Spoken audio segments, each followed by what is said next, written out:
Housing Australia just put out a report, their annual report, kind of this week or last week. You start reading it, and there's all these abbreviations for all these different things on where there's money getting spent. It's actually impossible to track. What I think about this in a general sense is it's mass distraction, and what's actually happening on the ground is still going to happen. Anyway, what's happening is Labor want to get through a couple of housing policies. So mainly help to buy and build to rent. Help to buy is like a government co-buy scheme. So it's designed to helping people get into properties. How they're doing that is they're co-buying up to 40% of the price of a property. So the government will own 40% of the property, meaning you only have to pay for 60% of it, which will keep your loan repayments lower. In principle, that's what the deal is. The other one, build to rent, is basically getting developers to build a property with the intention to rent them out, and then they'll get government incentives to do that. And a part of those rented properties, a proportion, I can't remember if it's 20 or 25%, to go to social housing. So basically, that's the two things the government are trying to get through. What's happening is the Libs are not agreeing to it because they've got their own suite of policies. The main staller in this is the Greens. Now, interestingly enough, the Greens have their own set of policies as well, so they're using it as a bargaining chip. And really what the Greens want to do is they don't like build to rent because it's helping property developers. Mainly they don't like negative gearing. They want negative gearing gone. Greens believe that the wealthier you are, the more you're benefiting from it, and those tax breaks that our governments pay people for negative gearing could be better spent elsewhere. I'll just go back to let's start off at the housing scheme. Firstly, in your area of town, are these prevalent in South Australia? Are you seeing like the first home guarantees, the current one? Do you have much exposure to that sort of stuff? I don't think people use a lot of the schemes as much as what I think because there's too many and it's so complex that people get confused as to how a lot of the things work. The first home super saver scheme is a great example of something that I've seen very little actual use on the ground because people just don't Mm. understand it. People just thought, oh, cool, that sounds good. I can just take money out of my super and buy a house. No, that's not how it works. So, and it was complex going in. It was complex, when you withdraw, there's tax implications there. So, a complex scheme from a tax point of view, people go, it's too hard. I think there's clearly a housing issue in Australia on costing, on especially for first home buyers, and it's only getting harder when, the pricing in SA at the moment is out of control. Like things just keep growing and it's becoming harder and harder to get in. So I understand the concept of getting these schemes in. But the problem is that when you've got Labor, Libs, Greens, all with completely different schemes as what they think should work, all that happens is things go around in circles and therefore we just have delays and therefore nothing happens. And we're not getting, I guess, that consistent approach. So it's like, hey, this is the pathway to buy your first home. This is kind of the best way to do it.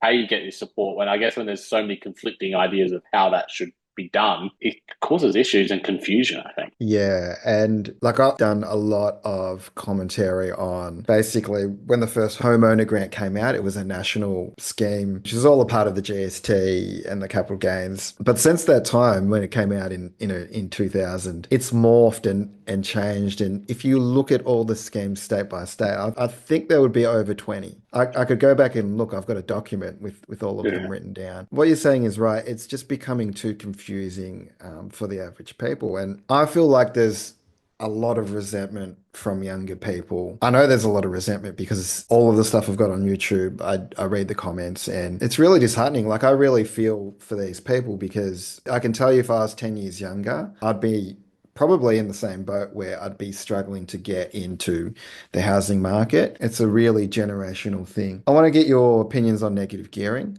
Negative gearing's been in housing especially has been an issue since they repealed it in the I think it was in the mid 80s, and then they brought it back in 1987. I went back and looked at kind of some of the news articles from back then. The reason it got repealed and brought back in, we're still arguing about the same things. It's really interesting. It's been kind of 35 odd years. As an accountant, I wanted to get your thoughts. Yeah, it's definitely an interesting area. I think what I've noticed in the last, like just doing 23, 24 tax return is the difference in the profit or loss on a property has just changed so dramatically because obviously the rate. And like I'm now seeing, everyday people that are on outrageous incomes, they might be in that 100 to 200 grand range, which is kind of where a lot of people are starting to fall because I guess of inflation and stuff like that. I wouldn't say these people are super wealthy, but I'm seeing properties that could be up to $20,000 to $30,000 negatively geared, which obviously from a tax point of view is great for these people when they lodge their return. But, we're starting to talk really large numbers. And even with the higher rates, though, I'm still seeing people that go, I want to get into property investing. I can take the risk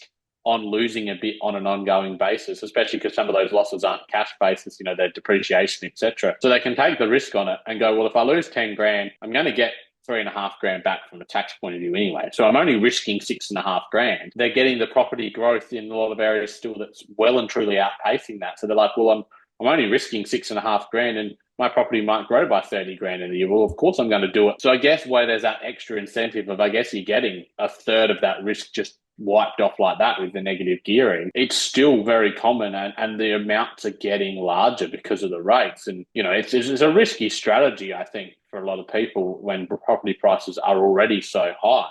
But it's not deterring people because they can still get some of that risk mitigated with the negative gearing. My personal opinion is whatever they do with it, so if they end up scrapping it or they just keep it going, the bad outcomes are going to continue from it. The reason they scrapped it in the beginning is because it allowed people to speculate, and it does benefit. The higher your income is, it benefits you more, obviously, because you're getting taxed more, but it does help supply. So if we stop doing it, we're going to have a supply issue in an already supply constrained market. It's going to wreak havoc. I guess I don't like it from a point of view of people will get some capital, they'll release some equity. In my opinion, that doesn't do that much work in the economy. I mean, someone takes out 150 grand of equity and that 150 grand goes to another property, but they sit there and do nothing, or the money sits there and does nothing. I personally think, and I'm not saying I agree with the Greens because I do think they're a bit wacky at times. A lot of the time. I do like, in principle, not paying people to negative gear and using that money and giving it to builders and developers who ultimately are going to increase the supply of property, because clearly the way we're doing it is wrong. I'm in the camp of, well, let's try some other ways of doing it. Maybe we'll get them wrong as well, but we've got to find an answer some way. To find that answer some ways, we've got to do things differently. So there's going to be mistakes made along the way. This debate has gone on for a long time, and I think at the end of the day is what's going to happen is we're kind of hamstrung, we're paralyzed, and not much can happen. And if anything actually does change, it's going to be a sign of the times. It's going to mean there's probably one side of politics that all got voted in on a mandate. They're going to make that change. At the moment, politics isn't like that because they have to get it through the various levels of parliament. Yeah, I think one of the issues they also face at the moment is if you make a change like that, it's the actual implementation of it is like, is it grandfathered and go, okay, well, it only comes in for new properties. And then you just run into all these different arguments of, well, then does that just benefit all the, the rich get richer because they've already got their properties in place that, they're negatively gearing, etc. And I think that's where a lot of the downfall comes is that at the end of the day, a big change like negative gearing, at the end of the day, if they make a change, there's going to be winners and there's going to be losers from it. And I guess that's always, like any major policy change, especially around housing, that affects any housing change kind of affects most, if not all, Australians, because everyone has somewhat of an interest in housing, whether it's owning or renting. Yeah, it could cause a lot of conflict, and obviously you need that consistent, at least somewhat of agreement across parties. So we don't want to be in a situation where one party comes in, they get negative gearing going, and then the next party comes back and says, "We'll bring it back." Like It's the gift that never stops giving, the negative yeah, gearing that's debate. it.